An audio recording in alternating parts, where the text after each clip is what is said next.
Welcome everybody to Minecraft Monolithic. My name is Agnia, and in today's episode I will be showing you what has changed over the past 1.5 years since I last recorded. So first things first, this is not the same map that I used to play on. I reset twice, so this is technically Monolithic III. And this is, if we look on the map here, my starter base, which I'm still working on. And if we zoom out a bit, this was the original location of my first base. But since the map reset, that is all gone, of course. But let's see, where I'm just going to show you everything that has changed, starting with the spawn chunks. We are now here in the center of the spawn chunks, where we're mining everything down to Y level 60. And then once that is done, I'm going to build a carpet bomber to take everything down to bedrock. So I've already started on the trenches on some locations. For instance, here. So this goes all the way down to the new 1.18 bedrock, which is quite a long way down. So it's going to take a while. It's going to take a lot of TNT because TNT duping is disabled. I have some custom carpet rules.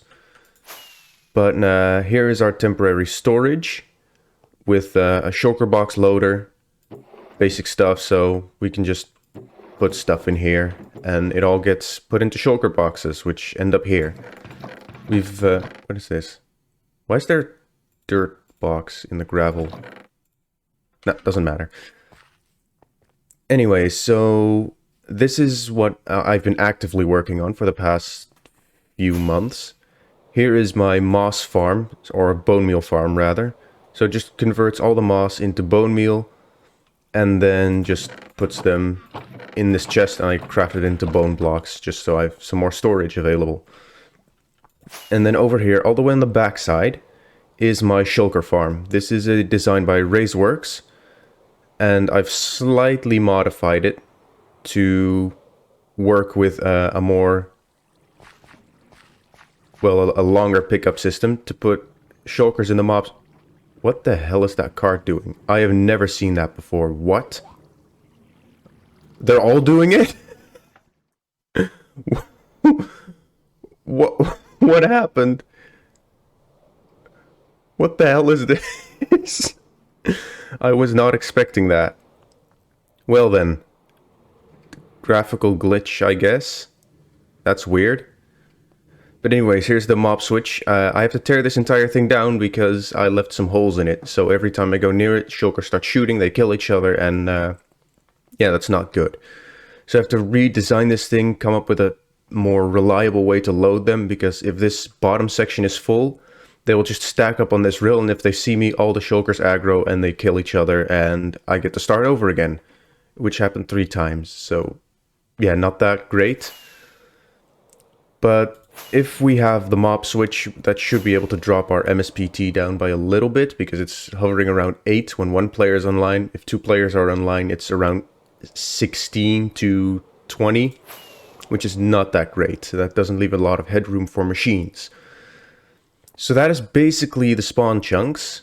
Oh, and there is a small house I built in Monolithic II around the spawn chunks. It's in the exact same location, which is, I think, is pretty cool. While I'm here, I thought I'd just show you the Nether hub, which is very barren at this point. I still have to come up with a design because I couldn't really make up my mind. But anyway, there's something going to an end portal, and this is going all the way to the starter base, because that is like 10,000-ish blocks away from spawn. So I'm just going to show you the entire ride.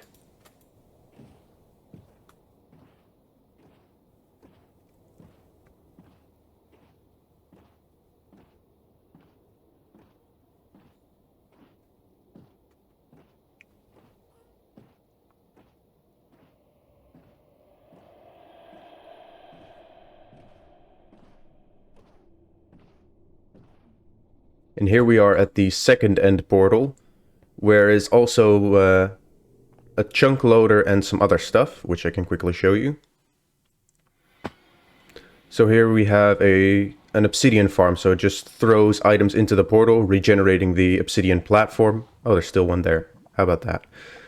So that generates regenerates the obsidian platform, and I can infinitely mine obsidian there, which is pretty nice. And here's just the chunk loader to keep this area in the overworld loaded. I I built this actually with shaders, with RTX shaders in mind, so it like would glow through. But yeah, I can't run those anymore because for some reason the shader mods broke that. But yeah, let's see. Next thing is the obsidian or the gold farm, which is why that obsidian farm is even there, because it took 33,000 blocks of obsidian. You can see it appearing there. That was a lot of work, and I'm glad it's done now. I recently finished it like last week or 2 weeks ago, which was a massive undertaking. Just not even just mining the obsidian, because I could do that AFK, but building that thing, it took like 20 something hours, maybe 26, 27. It was a lot of work, but the way this works is that you stand all the way at the top at the height limit, so the entire nether below you is unloaded, and that makes all the available spawning spaces in this farm. So every spawning space is also occupied by a portal, so if I put up the mob caps, you can see that red number 70 with the green number changing in front of it. That's the amount of mobs that are available. So it could put 70 down, but since they're instantly teleported to the overworld, they the mob cap gets instantly freed and new mobs can spawn, which makes this incredibly efficient. If I go to the overworld, you can still see pigmen pouring out of the portal, and the lava's just there to kill chicken jockeys, so I don't get baby piglin stuck here in the killing chamber, which just kills them by fall damage, and then a little item shifting system pulls all the items into this little collection chamber, and then this is sorters for just gold nuggets. That's the only thing it sorts. It's 10 sorters wide, I think, just because of the throughput issues, because there's so much gold. And then this is the redstone for an auto crafting system, so it crafts all the nuggets into ingots, and then the ingots here into blocks, and the blocks get put into storage. That's a lot of gold. I didn't realize how full this was. Might have to put a shulker box loader here also. But what all that gold is used for is the piglin bartering farm, which I already went past when I got to this place. So that is the other side, down here. It's a bit of a temporary design. It was just meant to get me some obsidian and some quartz and a ton of gravel, because that just fills up, like gravel, blackstone, leather. So I did all the building blocks and some miscellaneous items just so I have quick access to them. And is it still running? Yep, it's still running. So that just gives a ton of gold, or it consumes a ton of gold, gives a ton of cool items. So that is the nether side mainly. There's a couple tunnels that go, or a couple highways. There's not tunnels yet. Still have to build those. So there is the spawn, or not the spawn, the starter village. And there's my villager area, which I can show you next. So this is my villager area. It's still under heavy construction because I switched build styles halfway through. So this is one of the first buildings I put down, which is kind of oak wood, hardened clay, or terracotta as it's called now. Still always forget. And a bit of sandstone, deep slate, that kind of stuff. I kind of threw this together because I needed some early villagers.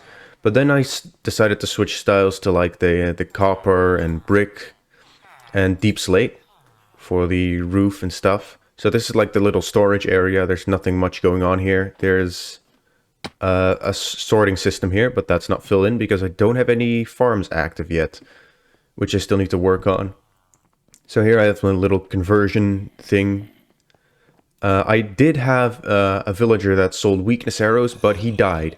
I don't remember how he died, but he did. And then there's the tree farm, which is the only thing over there, and a defective villager breeder. So yeah, a lot of work needs to be done here still. I got here my copper area, and that's basically about it. This is how I got a lot of quartz and other stuff by trading with masons. So a lot of work went into this because I had to tear it down like 3 times because I changed styles twice now. And because I just messed some things up. So that's the villager area, pretty basic. This is still a really active project, so I'm working on this. And now we are back at the starter village. Behind you, you can see an ugly gunpowder farm. I built that when the server was on 16 chunk render distance. It's now on 32, so you can actually see it. So I need to move that somewhere else. That's also, yeah, something I still need to do. And over there, you can see where we just were, the villager area. It's quite close, so I originally did it that close so that I could just see something in the distance, which I thought was pretty cool. And this is the tower of my starter house, which was the first build I did on this world.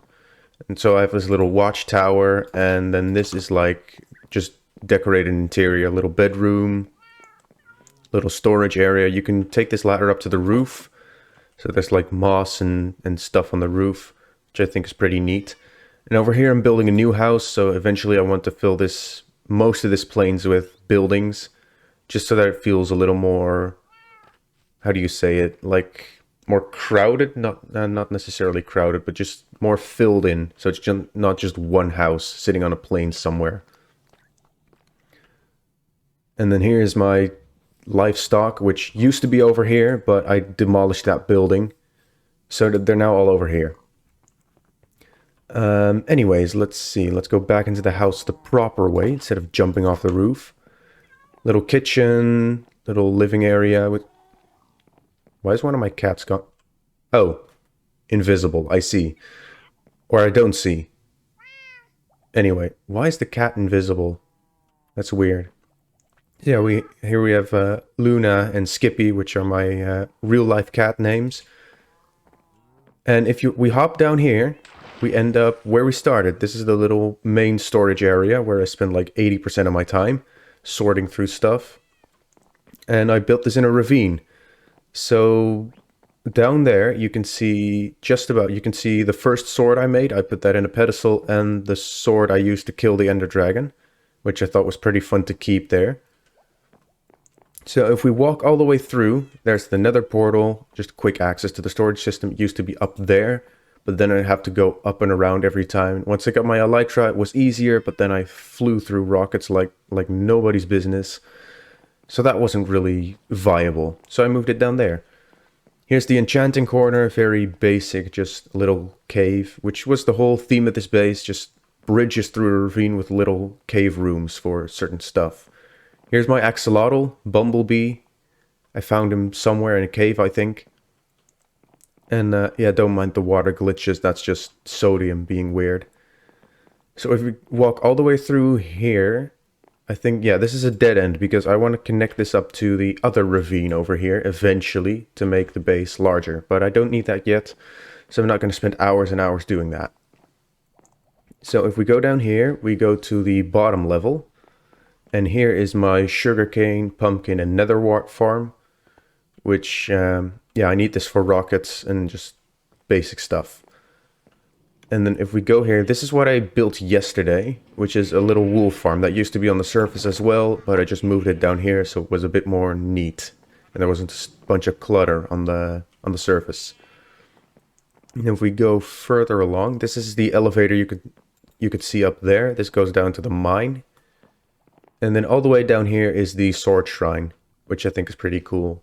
Just some azalea and moss. So if we go up here, we can then go further down, and this goes all the way to Y11, which was the old mining height before I upgraded to 1.18. This goes to a skeleton spawner. I haven't used that since I built the bone meal farm and the spawn chunks. Since I can just leave that running and then leave the server. It does some stuff and then I get a ton of bone meal. Why is there a creeper there? Oh, because the bedrock is now deep slate, of course. There's two creepers. So this is the slime farm. If I cannot blow it up. There we go. So this is the slime farm, just little auto crafting and collection system. So I just put slime blocks into these barrels, which is, well, it gives me enough slime for now. I might have to build a bigger slime farm eventually to support the giant flying machines I want to build. Let's first of all light this up a bit. Let's just put a torch here. That should be enough. Let's see. Yep, no more spawning spaces. Good stuff. Let's see, gunpowder, I don't need you. So that, I think, is the majority of what I actually did here, because this used to be the old mine, so all of these were like mine shaft strips, strip mines, which I used to get my early resources.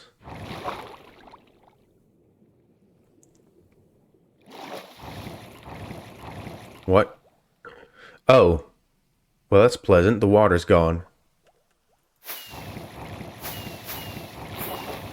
I can't get out. Bruh.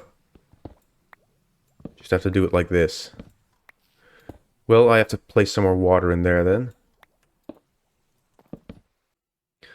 So this is the last large project I want to show you.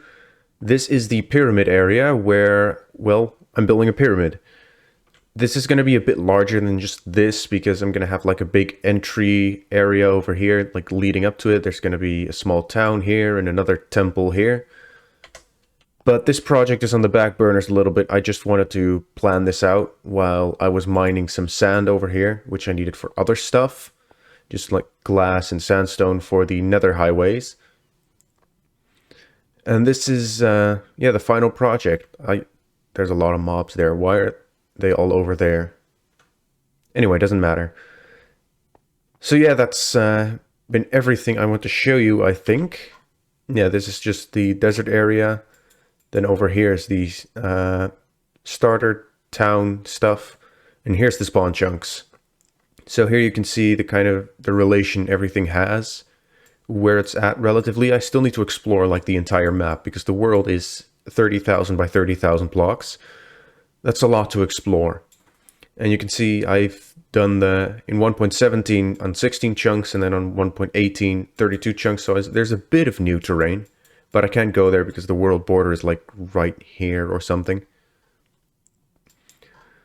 So yeah, a lot of work to do. I still have many big projects I want to undertake. A lot of little lore story details that I want to hide around the world. So that should take me a few more years, but I hope I can get it done eventually. And the way I want to go forward with this series is maybe do a few like standard episodes, like progress updates and time lapses and stuff. But I mainly want to do like these big progress updates, like every few months, like 9-10 months or so. And just do it that way. And I might do some other variety content on my channel now, not just Minecraft, which is what I was originally planning to do. But anyways, my name is Arknia, this is Monolithic, and I'm out. Goodbye.